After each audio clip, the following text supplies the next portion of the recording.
Hello, everyone. Welcome back to the Total NASL TV. We have the Saturday chat on tap for today. We have been on a little bit of a hiatus, Mike, and I'm joined by Michael Carney, the one and only Indianapolis supporter. How's it going, John? I'm doing really good. We've been off for a while because we've been enjoying life. Our teams have been out of the Open Cup, and we've been upset. I don't know. I'm just a Cosmos supporter, really upset with our recent performances. But let's dive into your sort of performances for the Indy 11 recently, Michael Carney. Um, they the 11 keeps winning except for their first loss against Minnesota United on the season. Um, they've been doing really well at home, struggling on the road. They haven't won a road game since April. When they beat Rayo OKC 2-1 back on April 30th. So you know, results keep coming though. They still get points on the road. Albeit it's not 3 points, but they still get points on the road. They're still winning at home, one of the best teams at home, and they're right up there towards the top of the table once again for the fall season. Rayo OKC obviously won Wednesday night against Tampa Bay, so they're 1 point ahead, but Indy Elevens right there in the thick of things once again. And I think we talked a couple of months ago on the show, and I was like, "Can you guys make it to the championship?" And you were like, I just don't think so." Yeah. And now you sort of have your place in the championship. Right. Right, and you think that because last year the Cosmos, they won the spring title, and you saw them dip in form in June and July when they came back for the fall season. So you thought there may be some motivational issues there, and there hasn't been. Indy 11 has picked up right where they left off to end the spring season. So the team is only going to get better. The team is only going to mature. And one thing that we've seen so far this fall is that they're keeping more possession. Now, obviously, one of those factors is teams are starting to bunker in and not pressure them as much. They're sitting in front of their own goal because they think that could be disruptive to Indy 11's game, because Indy 11 like to sit back and counter, especially in the spring season.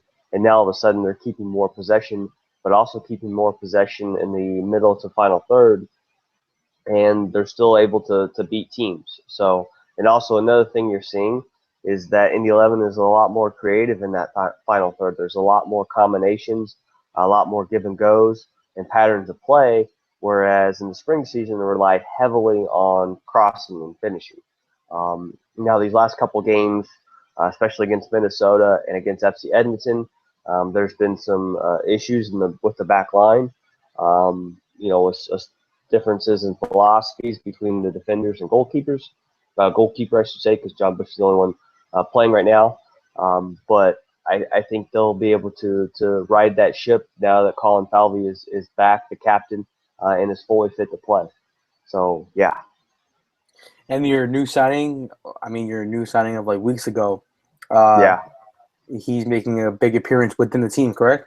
Yeah, Gerardo Torrado, I mean, you thought he's coming in, he's 37. You thought this is his retirement package, and then he's going to go off into the sunset. And that's not the case at all. He's actually one of the most fit players on the team, and I'd probably put him up against one of the most fit players in the league as well. He's come in and is very professional, and this isn't just a one-stop shop for him, so he can grab his retirement check and go home. I mean, he really wants to win a championship here, and that's the surprising thing, and that's what you have to love about this signing. And you saw him on display in his first start for Indy 11 against FC Edmonton. I mean, he still has the golden touch. I mean, he really does, and he plays at a pace probably faster than what the players are used to in the NASL. So he's been playing really well, and in fact, he's played some attacking midfield position, which is not what Torrado is used to playing. He's more of a defensive mid, but they're putting him up there as an attacking role, and you're seeing that as well as Tampa Bay. They're putting Joe Cole as their number 10 as well. So yeah, it's worked out great for Torrado. And then you have Meola, who we haven't seen much. He's a striker. He's come in and played a little bit on the wing and up top as a striker as well. Limited playing time. You would think now that Indy 11 plays FC Edmonton, Miami on the road tonight, and then they're home on Wednesday against Jacksonville, and then home again on following Saturday against Ottawa. He should be able to get some more playing time, whether that be on the wing or up top. But Meola, the dude is just a beast. I mean, he really is. He tracks down every ball. He doesn't give up on the play. He sprints back and forth. I mean, he's just all over the place, and that's really cool to see because he's quite different, I think, than what Justin Braun and Eamon Zayed bring to the table. Zayed's a poacher. He's going to put himself in the right position to score the goal. Braun likes to, be physical and turn with the ball and take shots and track down those balls and beat the defender and use his speed, whereas Meola is just a workhorse up the top, and he just does everything that you can ever ask for a striker. That's what he does up top. Obviously limited playing time, so we'll see as the fall goes on if he gets more playing time and hopefully scores a few goals while he's at it. That's really the misconception there is like, well, okay, they're going to the United States to play, and they're just there to relax, right? No, Right. We saw, like, especially in the NASL, maybe in MLS, maybe that's what they do, but in this league, you see Raul, he came and he worked really hard. Marco Senna gave the Cosmos like 3 years, and you're seeing Omar Bravo come in the league, and he scored a goal right on his debut right against Miami FC. So you're getting key players to make big plays for your team as well. And it's really money well spent as well. The Strikers made some history. They went further than any NASL club in the Open Cup, which shouts out to them. They're not doing that well in the league, but the Open Cup is pretty good for them. And they lost 3-0 to the Chicago Fire. I didn't expect them to win it. What were your thoughts on that, Mike? I was shocked that they made it that far because in years past it's usually been the New York Cosmos. But kudos to them. I mean, they got lucky in the U.S. Open Cup. They caught the fever and just took off with it. You see that all the time in England in the FA Cup, where the smaller teams always make a big run and a big push. But kudos to them. They took down some MLS teams, which always helps those pro NASL fans and teams out there who necessarily don't like the MLS. But yeah, kudos to them. I mean, believe it or not, they're actually a really good team, and they have a really star-studded lineup. They just haven't been able to put whatever it is. They just haven't been able to put it together in the league to start the fall season. Yeah, 100% on that one. Let's just roll through the last week's results, last weekend and Wednesday. So Carolina drew to Miami FC 3-3. That was the Friday when we saw Omar Bravo get his first goal on his debut. There were tons of Mexican fans there to see Omar Bravo. So he's there to really just sell some tickets as well. That's really what it's all about. Yeah. So if people think same thing with Toronto too here in same thing here with the Toronto too in Indianapolis. I mean, when they played Pachuca, there were some heads that got turned and said, "Did I just hear Toronto?" And then all of a sudden, the whole crowd went nuts because they really did. They saw Toronto. And then you're seeing it more and more. The Hispanic community is starting to come out. So yeah, kudos to Indy 11 and Carolina for really bringing out the Hispanic community and really hitting that gold mine. Because right now, North Carolina and Indiana have one of the highest ESL student populations in the country, at least the growth over the last 5 years. And majority of those ESL students, being English as a second language, majority of those students are coming from a Mexican / Hispanic background. So kudos to them.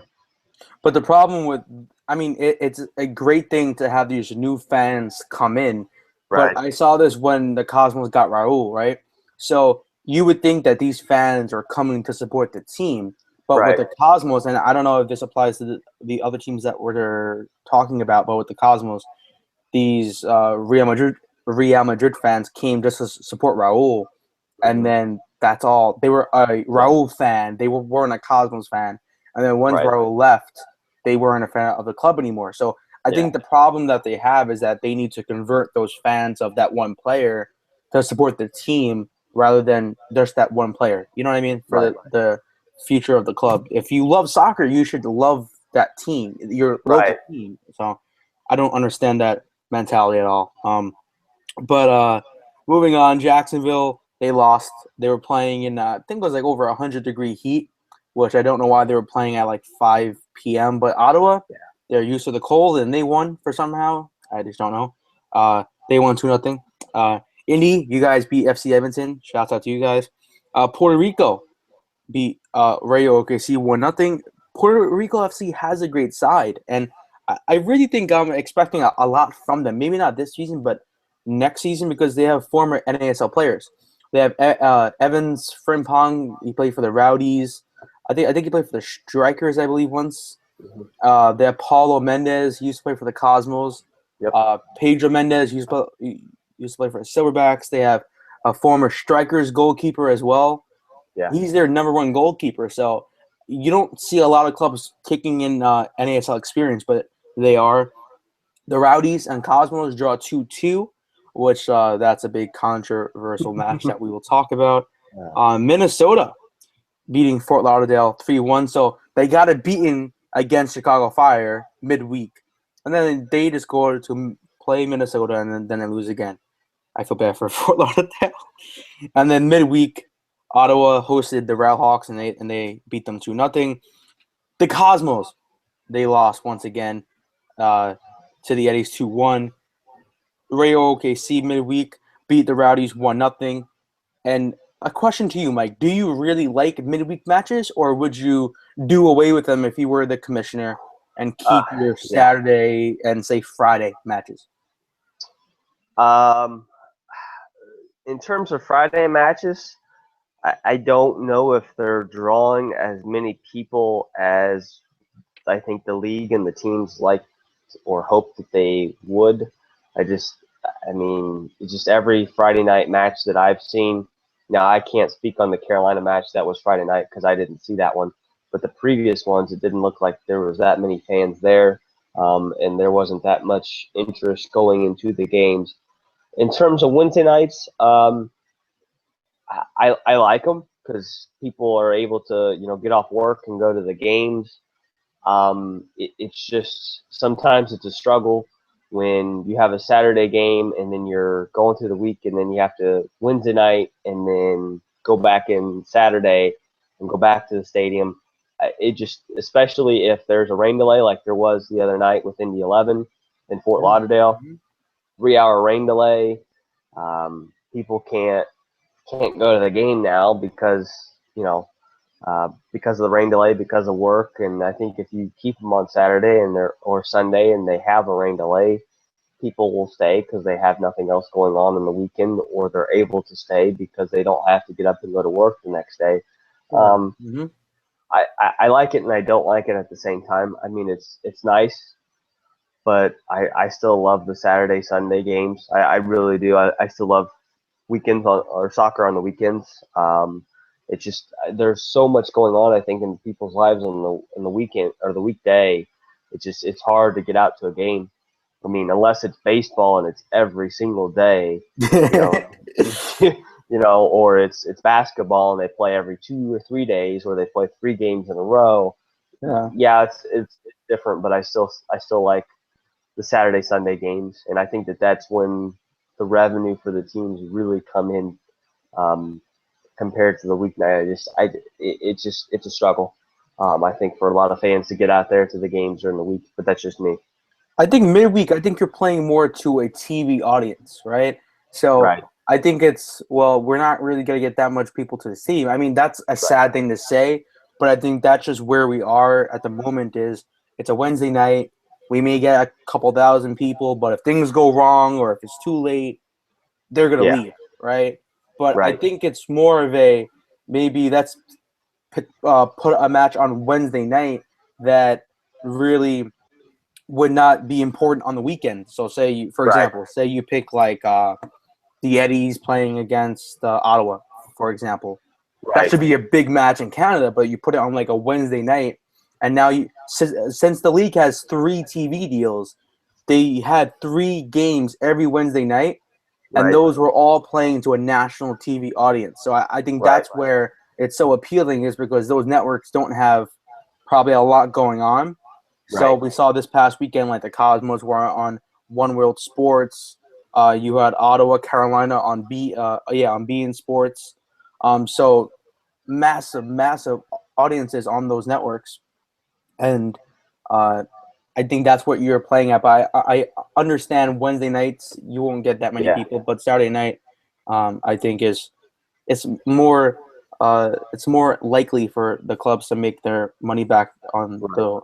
those days. Yeah, so I don't know. It's a great discussion to have, because I think the NASL would probably have this discussion probably during the off season Right. of when they're sitting down getting ready to make the schedule. I Right. think Friday night matches are cool as well, but I'm just talking about like a neutral fan, a guy that's just watching the league and doesn't care about who's playing, what club. They just care about just watching the game. You know what I mean? Right. Yeah, I mean, I agree with that, absolutely.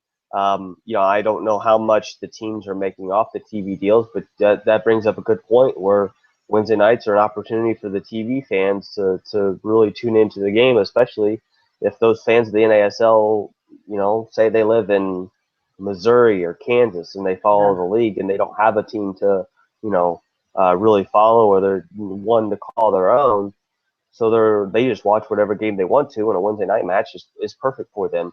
I don't think the league is at the point where teams make their money off TV deals yet. I think that will come in the future. And once that point comes, then I think that the teams will kind of move their marketing strategy a little bit, because they're not going to worry about generating the revenue for home games. They're going to say, we don't care how many tickets we sell, because we're still going to make money off of the TV deals, and then whatever the ticket sales and merchandise is, that's just gravy for us. So I don't think we're to that point yet.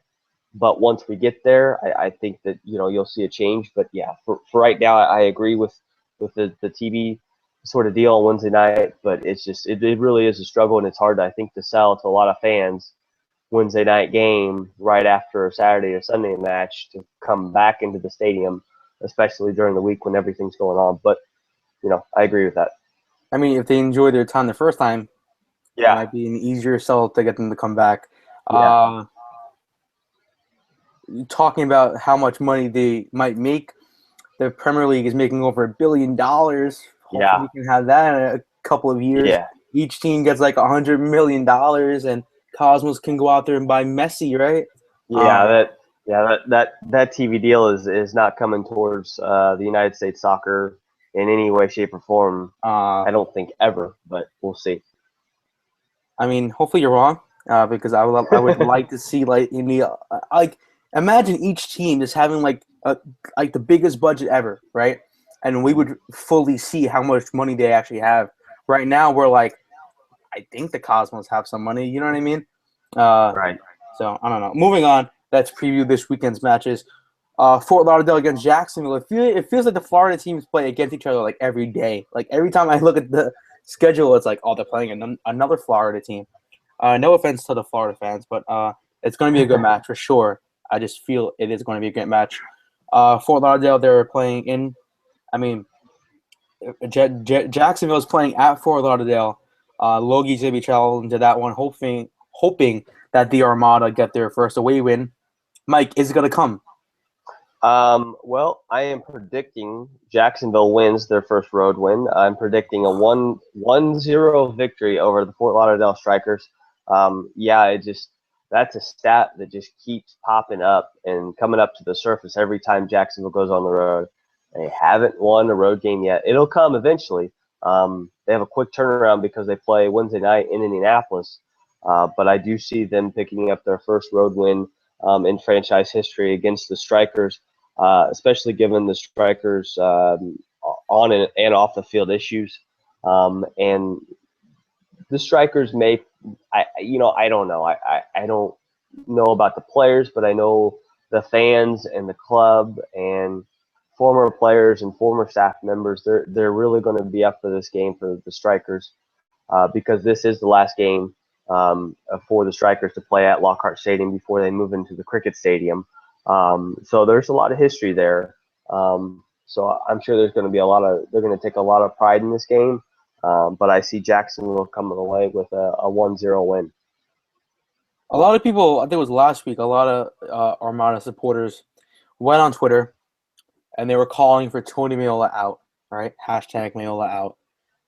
And I know you really don't care if the Armada succeed or not. You know what I mean? You love your Indy 11, but as an outsider looking into Jacksonville, would you sack Tony Meola now, or would you give him maybe some more time and some more resources? My thing is now that Indy Elevens been in the league for 3 years now, you're starting to realize the discrepancies and who's at the top of the table and who's at the bottom in terms of budgets. Your Tampa Bay Rowdies, your New York Cosmos, they're going to be up at the top. And towards the middle pack and towards the bottom, you're going to have Indy 11, Carolina, and Jacksonville. So they have to be very creative in how they structure their roster, and the deals that they make and the players that they sign in order to be successful. I thought, and I think that Jacksonville has improved tremendously since last year, especially under Tony Meola. But he hasn't had that much time under his belt to get his feet wet. He is a first-year coach. Indy 11 experienced that with Jurgen Summer. It's difficult to come into as a first-year head coach, not knowing a whole lot about the league, the way it's structured, travel, and try and make signings and deals and try and put together a squad with NASL experience.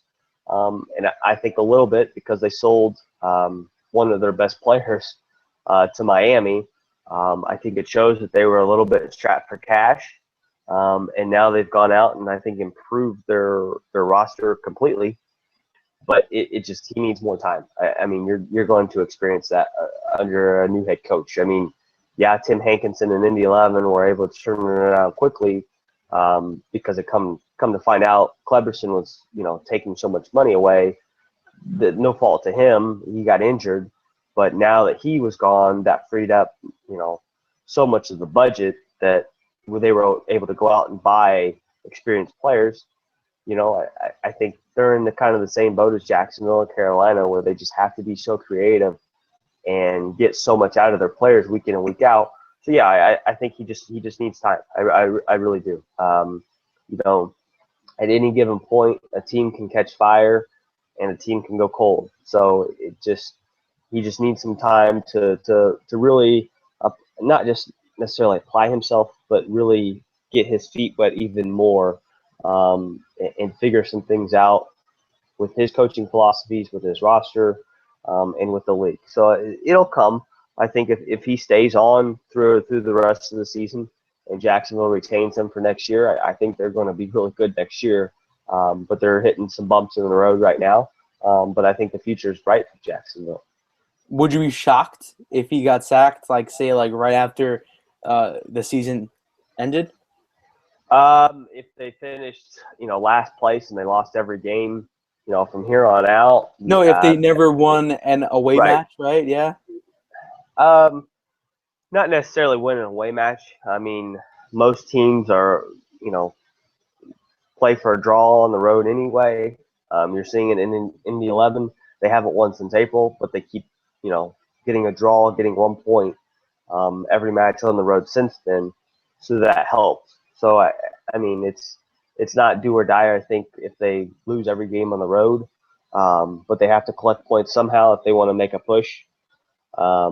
So I think it would shock me if they improved dramatically over these last few months of the season, and they went up the table quite a bit, and then they sack them. That would shock me. But if they lose the rest of the season and they just don't play very well, that's not going to surprise me at all. And you said we saw what Indy, you get rid of your manager and you bring in a manager that did it at that level and is a Hmm. quality manager in Tim Hankinson, Right, and he turns your club around. He right. gets your biggest earner off of the payroll. And what I don't understand about Indy 11 is it took Tim Hankinson to see that he took up so much money. Well, it was all, it could have been Peter Wilt, it could have been anybody. I mean, Okay.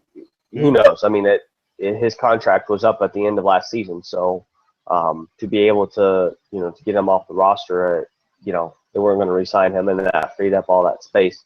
But if you would have asked Indy 11 fans, even the bloggers and the people who cover Indy 11 in the media, if this is the way Indy 11 would have, I mean, I wouldn't have bet in a million years this is the way Indy 11 would have been playing this year. I just wouldn't, just because of how things went the first 2 years, and just with the roster coming in, you just don't know with the age of players, and then all of a sudden it just starts clicking right away, and boom, we win the spring championship, and then they go on and start the fall season off really well. I don't think most people would have expected them to win everything and be undefeated through 13 games and win a spring championship. I don't think that would be the case at all, or the expectations.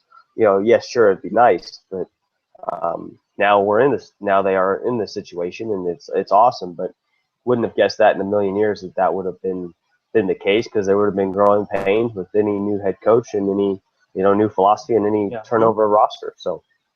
So now, since Indy 11 supporters got a taste of winning, right?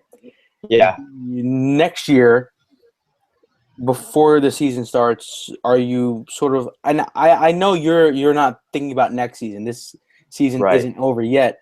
But if you try to look ahead next season, would you predict something in the postseason, or would you just stay back and say, okay, let's see what we do in the offseason?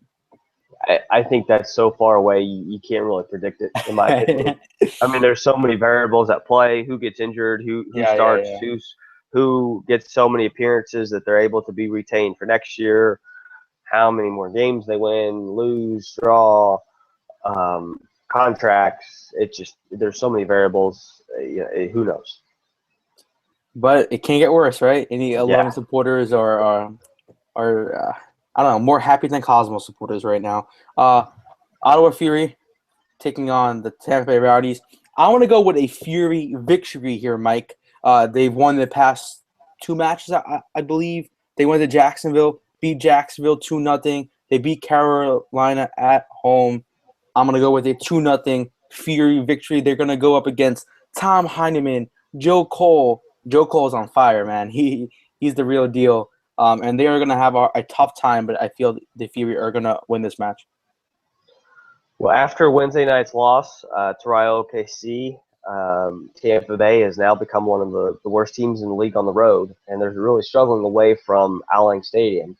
So I will go with the Ottawa Fury 1-0 win over Tampa Bay.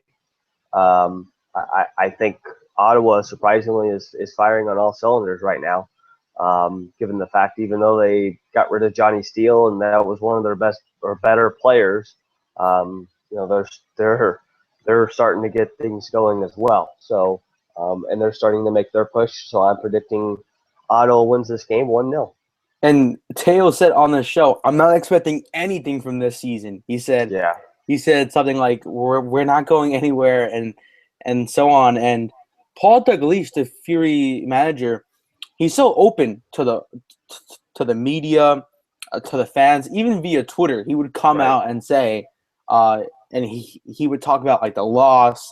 When they traveled to New York, he said that they were stuck in like all these delays, and they got to the hotel like 3 a.m. That was a shocker, and and all their equipment didn't get there. So picture you're in Manhattan, you're in New York, 3 o'clock in the morning. You're supposed to play that night, and your jerseys are not there, and whatever is not there. So luckily it got there. But he made a couple signings. They got some dude from England and all that. Low profile signings, but these players look like very exciting prospects for the future of Ottawa Fury. And they were going up the table. They were seventh place with 6 points. Carolina is a bit of a shocker. They were top of the table. Jason was going so hype about the team, and then they still mid-table, still have a chance. But in my mind, they're like bottom of the table. But the real shocker, Rayo OKC is in first place. I would have never bet on that in like 1,000 years. Yeah. The Cosmos are on fourth, tied on points with Indy 11. So moving on with the preview, New York Cosmos are hosting the Puerto Rico FC, first time ever that they're facing, of course, because they are an expansion side. Very exciting times. Very exciting times playing Puerto Rico. Former player Paulo Mendes playing against his club. I mean, I wish we would have kept Paulo Mendes, but the problem was we wanted him to go out on loan, and he said no. And then he left. So, I don't know. He wanted to get a first-team job somewhere else, and he's with Puerto Rico right now. So, best of luck to him, but not against the Cosmos. I think the Cosmos are going to win this match for sure. Home field advantage. We're grid at home. But Puerto Rico FC is a very unknown quantity as well. Yeah, they are. But being with the travel and everything like that, I have the Cosmos taking this game 2-0.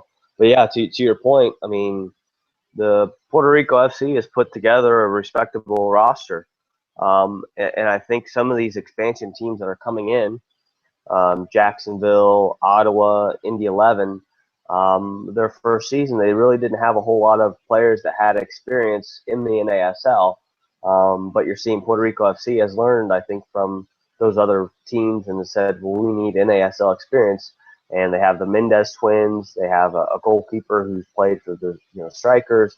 They have a lot of NASL experience, and they're doing quite well already in the season. So, kudos to them that they knew coming in what kind of roster they needed to be successful. Nothing too flashy, but it's getting the job done. And it has so far, I think, this year. And I think that they've played pretty well, actually, for an expansion team. And their president said that our goal is to catch Miami FC. And, I mean, when he first said it, it was like, okay, yeah, you can do it. But then right when they went out and spent like over millions of dollars on players, I was like, you're not going to catch up to them. Yeah. But at the moment, Miami is in 8th with 5 points. Puerto Rico is in 10th with 5 points. So they're there. Yep. They're there where we're not spending that much money on their players for sure. They probably just picked up some free agents, no big money moves at all. But then again, it's experience, and that's what probably wins you this league. That match is going to be on One World Sports, another national TV deal. And again, a lot of people don't get One World Sports. So watch that match on oneworldsports.com. And I think for the match this past Wednesday, One World Sports had the game live on YouTube. YouTube, guys. But it was a nicer quality than USL matches.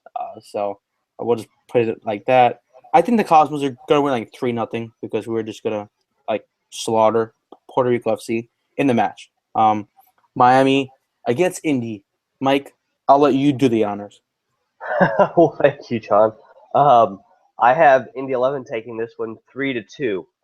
I have I have 5 goals that are going to be scored in this match. Wow. Given the fact that Indy 11 has been struggling at the back here recently, within their back line, differences in philosophies and how to do things. Miami has all the star-studded firepower now. They're coming off a 3-3 draw with Carolina, but they're also allowing a few goals in the back. I see Eamon Zayed and Justin Braun getting back on the scoring sheet for Indy 11. Eamon Zayed, between the two, Eamon Zayed has 1 goal this fall, which he was leading the league in goals scored in the spring season. So, but now he's only picked up one goal. In the previous match, these two teams played to a 0-0 draw. But that was, I think, mostly due to the fact that Miami had a big advantage in the fact that the heat and humidity in Miami had already hit them and they were used to it. Not so much here in Indianapolis in early June. Now it's mid to late July. Well, actually, it is late July. And you're seeing the heat and humidity has finally kicked in and settled here in Indiana. So that negates that advantage right away. But I think 3 goals really, or 3 keys to the game for Indy 11. One, you got to somehow constrict and tighten that back line. I think it starts with the midfield, pressuring the ball, applying that pressure and closing down that space allows the back line and those defenders and goalkeeper to really figure out and know where that cover and balance needs to be.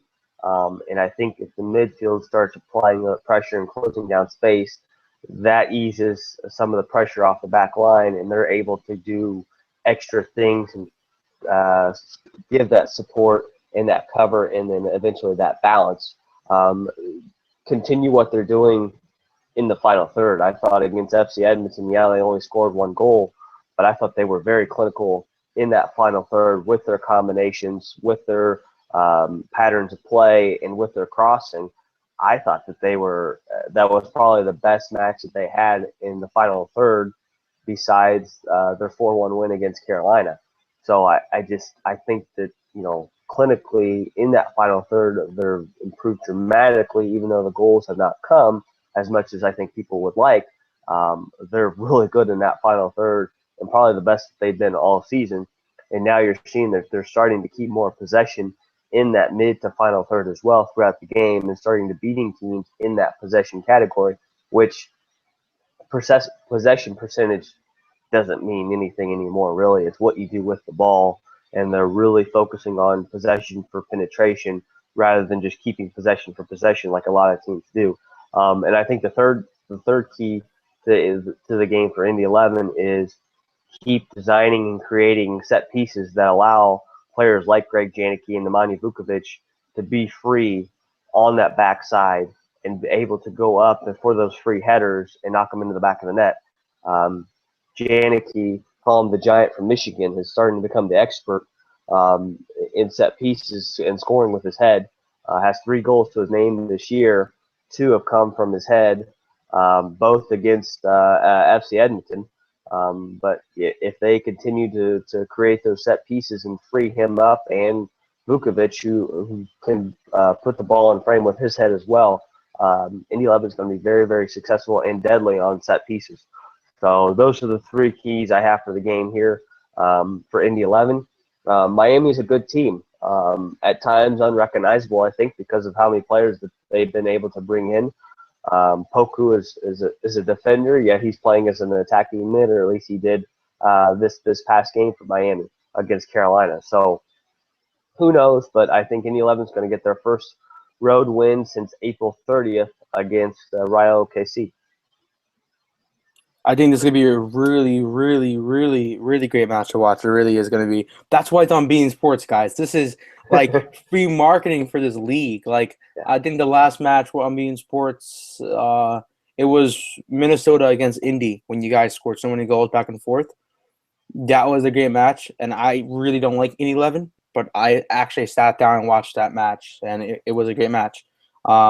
So if you don't like any of the teams, just go watch it, man. Go watch it. You're going to enjoy yourselves. Rayo OKC, they're hosting Minnesota United. Top of the table against a about to be MLS club. What are your thoughts? Minnesota is on the road for this match. At home, I think Minnesota is probably the best in the league. But on the road, they are just a completely different team. I don't know what it is, but it just seems like when they're at home, they bring the intensity. They're much more aggressive. They take more shots. They score. Obviously, they score more goals. And so they are just a really tough team to contain at home. But on the road, they're just not very good. You saw it, I think, last week. Christian Ramirez at home, he can score, but on the road, he struggles. Even though he leads the league in goals scored, he really struggles on the road. And right now, Rayo OKC is playing really well, top of the table. So I have Rayo OKC winning this game 1-0. And I know I have quite a few games this week going 1-0, but I have Rayo OKC pulling this one out again. Christian Ramirez leads the goal scoring record right here in the league at the moment with 11 goals. 11 goals. The Cosmos don't have a more clinical striker like that. Michel has 8 right behind him. Your guy, Eamon Zayat, has 7 goals, but no one can catch our guy, Christian Ramirez. But I really think the biggest question is, does he go to MLS with Minnesota. If he doesn't, I think a lot of teams would be after him because I read somewhere that he has interest from Mexico, interest from all over the place. Why wouldn't he? He's a great striker. Right. But you have to think about why wouldn't Minnesota take him? You see how great he is. Why would you leave that guy just hanging around? You know what I mean? I don't know. Right. Because I read an article, they said that Minnesota is probably not going to spend a lot of money in MLS unless MLS can pay for it. So it's more of guaranteeing these NASL guys MLS contracts, which I think if they wait around long enough, they're going to be like, I don't know what my future is going to be like. So they might just go to any offer they get. So it can help any team in this league. The Cosmos, maybe they go offer Christian Ramirez a contract. That would be great. But who knows? We will see in the next couple of months. But moving on, a Sunday match, not played in Canada, but played in Carolina. But they're playing a Canadian club, FC Edmonton, Carolina Railhawks. I'm going with an Eddie's victory. The Carolina Railhawks, they're okay, but I just can't see them beating the Eddies. I have I have FC Edmonton winning this game, 1-0, pulling out the one goal difference. Let me look here. I thought the game was actually in Edmonton. I could be wrong though. Yeah, it's actually at Clark Stadium, so it is in Canada. My apologies, guys. Yeah. So which FC Edmonton right now has a 7-game home winning streak, and you saw it. They beat the Cosmos the other night. Come from behind and won 2-1. So right now, FC Edmonton's firing on all cylinders at home, and I think really Edmonton and Rayo OKC are really pushing for a playoff spot right now. And FC Edmonton was up there towards the end of the spring season, pushing for a top spot in the table, and I think they're doing it once again. So yeah, I have FC Edmonton winning this game 1-0. I'd like to maybe see Jake Keegan for FC Edmonton start to pick up the pace a little bit in his goal scoring ability, but somehow, some way, Edmonton still finds a way to win. They did pick up another Canadian international this past week, so who knows? It's kind of odd because you think that if they're going to pick up all these Canadian internationals, eventually they're going to have to leave for friendlies and to play in World Cup qualifiers and so on and so forth. So you wonder how that's going to affect FC Edmonton, but so far it really hasn't. We saw with Ruiz Flores. It was in the championship match last year against the Fury. He could have went to go play for El Salvador, or he could have played in the championship. He said, "No, I'm staying with the Cosmos." Yeah. He did not get selected for the match. He didn't start, nor did he make an appearance. That was so disrespectful to Ruiz Flores. And now it looks like he's not really part of the international setup as well. I mean, he is, but he used to be the captain. I don't know what happened on that front. Yeah. But moving on, we have some storylines to touch on. PC player for the Fort Lauderdale Strikers reportedly is set to join the Tampa Bay Rowdies. It's a very weird one because if I'm the Strikers and the Rowdies reportedly they offered the Strikers money, and it must have been some nice fee that they couldn't resist. The Strikers seem like they're in some bit of crisis right now. They're moving grounds. That's never a good thing. I mean, it could be for a good thing, but your payroll is not coming in on time. You're not paying your players on time, and it's just so negative around the Strikers. And then your best player is being sold for some cash. I think that's a good thing because we see Miami FC spending some money, so it sort of forces the owners to improve their teams. But if you're the Strikers or if you're a fan of the Strikers, you have the question, what is my club doing? You know what I mean? What is my club? Why do we need this cash right now? What are we trying to do? Do we want to rebuild this team? Is PC on so much money? These are questions that we're never going to get answered ever, maybe like 20 years from now. But yeah, it's just a very weird one because you're selling your best player to your rival. It's just crazy. And an in-state rival. It's not like the Cosmos sold Carlos Menes to the Rowdies. You're selling them to an in-state rival. So it just makes your your rival even stronger. I don't know, Mike. What are your thoughts on PC? Oh, I think he's an incredible player. I know he's listed as a midfielder, but he's been playing featuring as an outside back for the Strikers. He's one that can get up the field with pace. He's very strong with the ball. He led the team, I think, last year, or was close to the top in the team in goals scored. He really kept them in the game in the semifinal playoff match against the Cosmos last year. Hmm? I mean, I wouldn't say he's the heart and soul of the team, but he is a key player that you cannot miss if you're the Fort Lauderdale Strikers and now you sell him to the Tampa Bay Rowdies. I don't know where he's going to fit in with the Tampa Bay Rowdies or if he can fit in. But I mean, he makes him stronger for sure. Yep, Yeah. absolutely. He adds depth and strength to the roster for sure. So I mean, it's a big signing once again for the Rowdies, and it'll make them strong, I think, as the season goes on. But one you can probably use in different situations, whether or not you want to use them as an outside mid or as a third striker late in games if you're down. I think you can put them in a lot of different positions and still be successful. So I think it's a good signing for the Tampa Bay Rowdies. But yeah, it just shows that I know I've commented and said the wheels are falling off in Fort Lauderdale, but I think it's starting to become a dumpster fire for sure.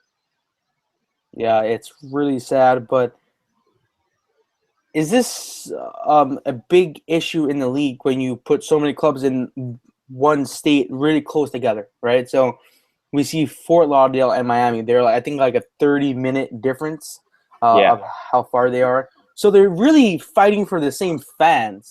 We see, I think it's like a podcast down there. They're called the Ultras Alive, right? So they used to support the Strikers, but now the guys go into Miami FC matches.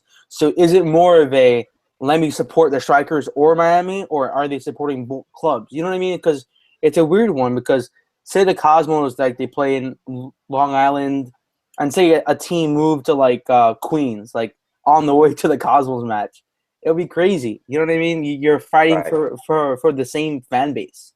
I don't know. It doesn't make sense in my opinion. And Miami FC, they're spending some serious cash, so that probably brings a lot more people to the team as well. Our last talking point, then we will end the show. We saw with MLS, they have an AllStar Game. Mike, they have a week of festivities in one city, and you vote for the best players in the league. They play against a massive club that they pick, I think, a couple of months earlier. This year they played Arsenal. Previous years they played Roma, Bayern Munich, and so on. Do you think we might see this in the NASL, or would you like to see this in the league?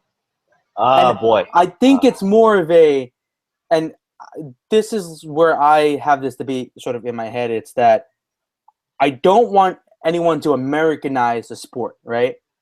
I want it to stay an international. When you watch the Premier League, you're not voting for Pogba to join the All-Star game. You know what I mean? So I wanted to stay that nice product, right? But I think as Americans, we like to Americanize our games.